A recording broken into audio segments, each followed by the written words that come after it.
Hello and welcome to the Adjust Motor Control System. I will demonstrate my work on this scaled down version of the whole system with a small motor. This system, its key innovation is in the electronics and the actual control system behind the whole operation. So it can be, when safe, tested and properly developed, this can be scaled up to a larger motor to facilitate the force requirements that we would have for a rehabilitation system of this kind.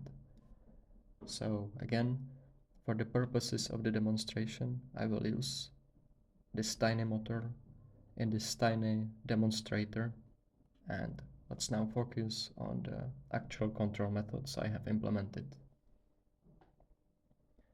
There are three standard control methods that are not necessarily used for the rehabilitation purposes, but I will demonstrate the motor and the control system capabilities with them. So the first one is the position control, where we actually send the desired angle we want the motor in. Next would be velocity control, in which we send desired velocity to the motor. And the third one would be torque control, in our case calibrated to force in grams applied at the tip of the lever.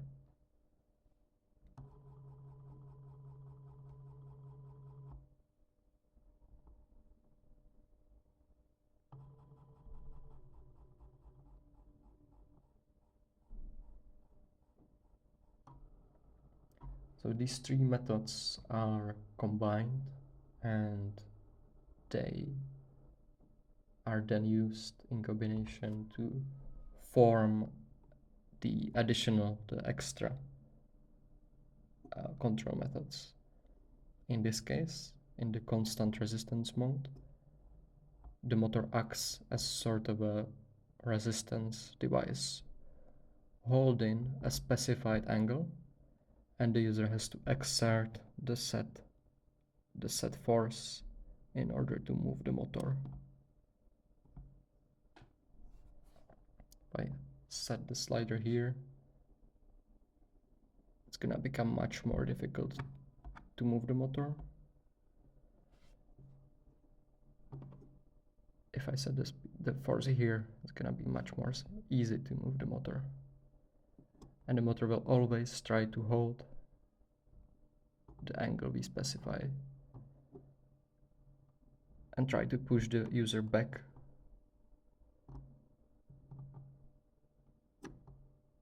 to that position. Secondly, there is the spring mode,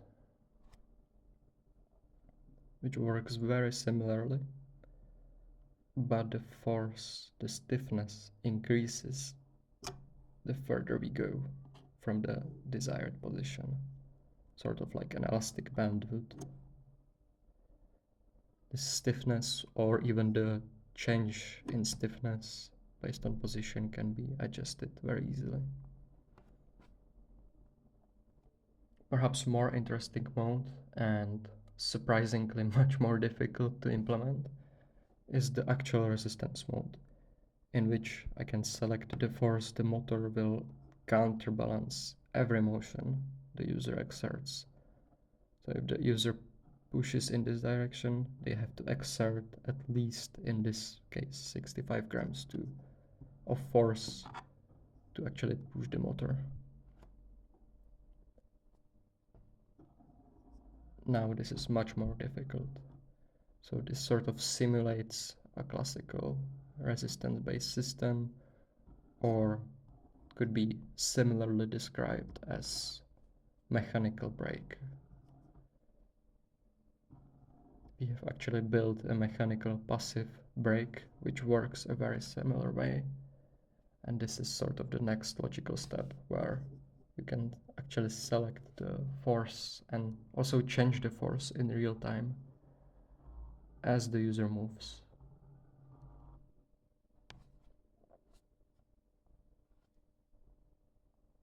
The next mode would be the isometric test, in which the user is tasked with holding the lever at a specified position, any of them. When I press the start button, the force is gonna ramp up, so the motor will apply more and more force against my fingers until the moment I fail to hold it, in which case the second I start letting go and a tiny movement happens which signalizes that I don't have the strength to hold it any longer, that moment the motor turns off. Alternatively, if I had a larger motor in this demonstration, I could also set the motor to lock its position the moment I give up. Either of these are simple to achieve and don't really matter which one we select. You can see that the force is slowly increasing. The moment I let go, the motor stops and we lock the maximum force that was applied. Let's try this again. As I mentioned before, the maximum force is currently at 150 grams because of the size of the motors and also my power source limitations.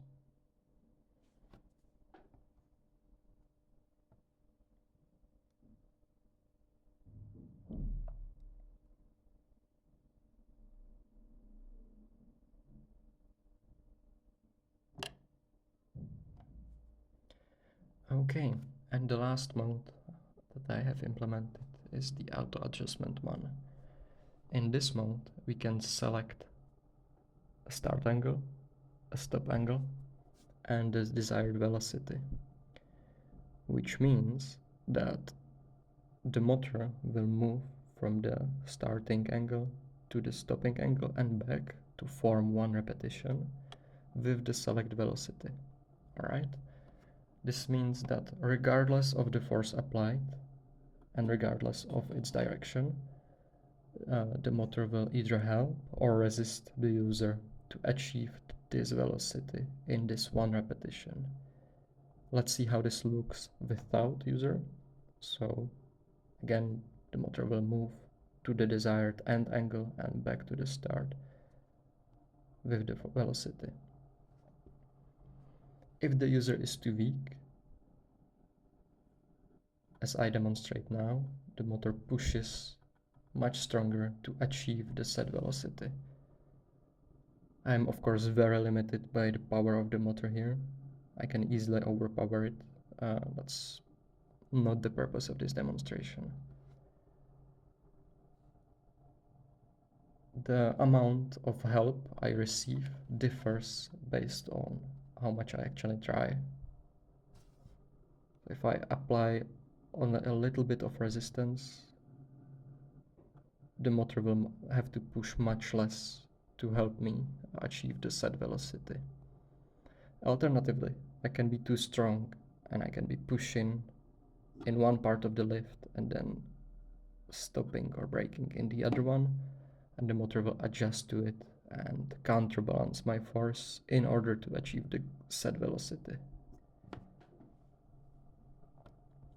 So these are the couple control modes I have developed. These can be expanded, it can be changed, and I would actually very much appreciate if this video potentially sparks a conversation in which we come up with new modes that I should try to develop, and I would be more than happy to follow up with more control methods later on.